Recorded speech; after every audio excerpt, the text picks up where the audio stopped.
Hey guys, okay, so we're going to go over argument today and how you might find different, like a way to structure your paper. One of the ways I do it is I teach it as almost like going on a vacation. And so you'll see up here at the top, um, when you go on a vacation, right, you pack a suitcase. And sometimes, if you're like me, a little bit type A, you have packing cubes. Packing cubes are essentially just little like suitcase Tupperwares that you would put different things in, right? So that maybe your shoes don't touch your swimsuit or whatever it is. It just packs all your things away. So, okay, so in this little analogy here, your vacation is your paper topic. So let's pretend like you are going to go on a tropical vacation. Okay, and you're going to have to forgive me. I'm not a drawing expert. This is a suitcase looking at it from like a bird's eye view, right? You're looking down into the suitcase. So if I'm going on a tropical vacation, then I might say that I'm going to Hawaii. So my first suitcase is going to hold all of my maybe my evening wear that I'm going to wear when we go to like our luau's. So I might have my different packing cubes with this one might be what I'm going to wear Friday night. This one might be what I'm going to wear Saturday night. And then over here, I'll probably put a pair of shoes.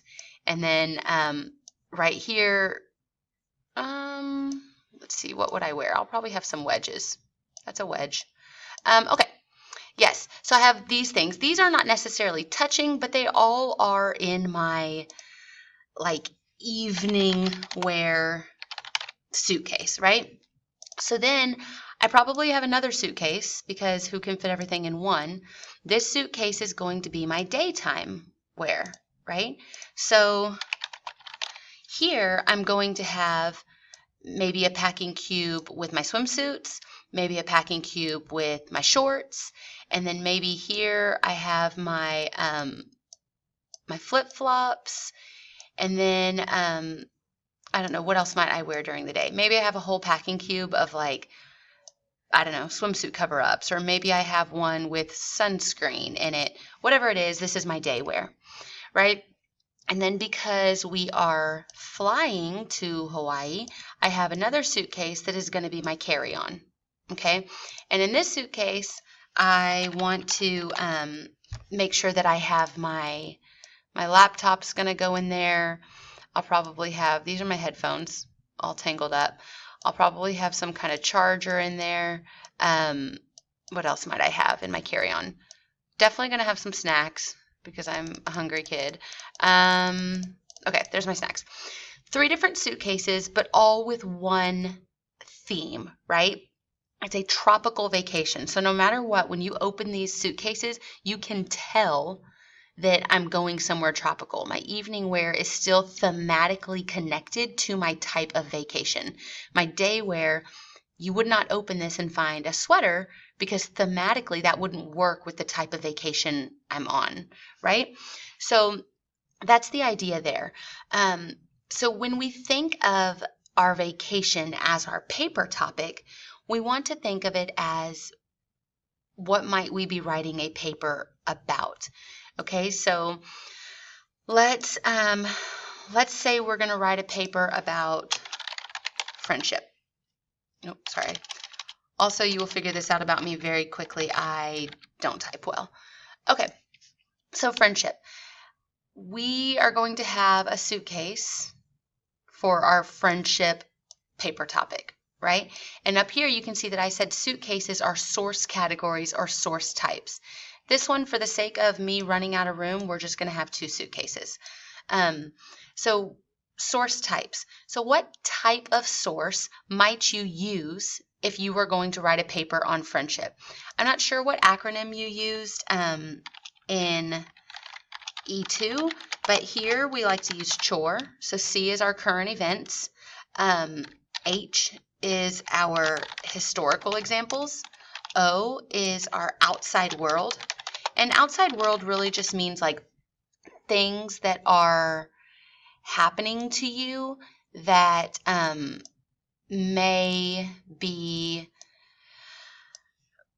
not necessarily happening all over the world. I'm trying to move this so you guys make sure y'all can see it. I'm not sure where my screen is set to record. Let me just put it down here for you. 1 second. Let's put it right here. I think y'all can see this.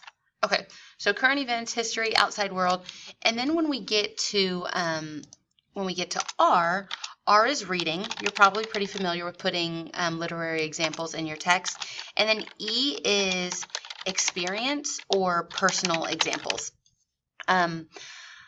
I don't want to say never, but you should very, very rarely use this one, right? That's not going to be a strongest source because you're the only one who can verify that. So when you're saying, oh, I know this is true, I can assure you because one day when I was 7 years old, I did this, it just doesn't come across as super convincing, right?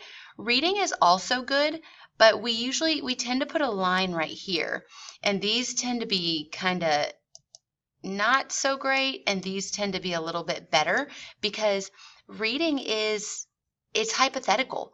We don't even know that it happened for real ever because it's all fiction and fake characters. So you want to try to stay with these top ones up here. Okay, so we go back to friendship. We know we're going to write a paper about friendship, and we need 2 different source types. So let's just go ahead and call this one our, let's call it our current event suitcase. And then let's call this one our, what are we thinking? Historical. Okay. Friendship is not the best topic. These are going to be kind of rough, but hang in there because you'll get the picture. Okay, so current events. We know that we need packing cubes, right? These different packing cubes all become different paragraphs in the essays, right? So I might have a paragraph on current events in my friendship paper, and whatever I put in these packing cubes build my current event paragraph. So if you guys were live right now, I would have you shout out examples of current events that you know of that prove friendship. I'm going to totally wing it. Let's just pretend that I'm trying to think off the top of my head. Okay.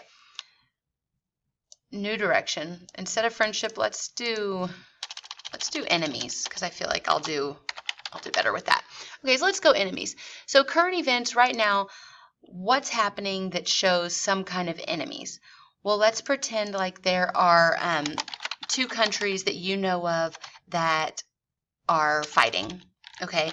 And these 2 countries are showing how enemies still exist and how being at odds with another country is a problem in today's society. Okay. Another example of enemies that you might think of that's a current event. Maybe there was, I don't know, let's say the CEO of Apple came out and publicly slammed the CEO of Samsung. Okay, that would be a current event that people would know about that would be happening right now and would be relevant to a paper on enemies. Okay, so historical, we would need, again, different examples, right? So what is a historical example of some type of enemy? Well, maybe we want to talk about, okay, guys, this is where my mind is drawing a blank. Is it, tell me who's the guy that came up? Is it Einstein? Yes. And then somebody stole his ideas. Tesla? I'm not sure. Fact check me on that. You probably know who I'm talking about. If I had the tech savviness to pause this video and go look this up and then try to resume it and pick up where I left off, I would do that. But I've got nothing right now. Okay. And then another one, historical example of enemies. Maybe we just want to talk about like Columbus with, I don't know, the natives, how they didn't do such a good job of making friends right away when in the land that they were exploring. Okay, so let's say we do that. These are examples. You may have enough time to be able to write your paper and use these two countries that are at war and these two tech companies that are at war and put them in one paragraph. Your second body paragraph of your enemy's paper is going to be this example with this example. These two build up your second body paragraph. Now, as you become a better writer and the stronger you get, you will be able to make each packing cue will be its own paragraph. So instead of merging these two into one body paragraph, you're actually going to end up with 4 different body paragraphs the stronger you get, right? But your job right now would be through these 2 examples to show me how these 2 current events prove whatever claim you made about enemies. Does that make sense? Okay. If this doesn't make sense or you have any questions, let me know. I know it's kind of some sketchy drawings here. Let me know if you have questions, okay?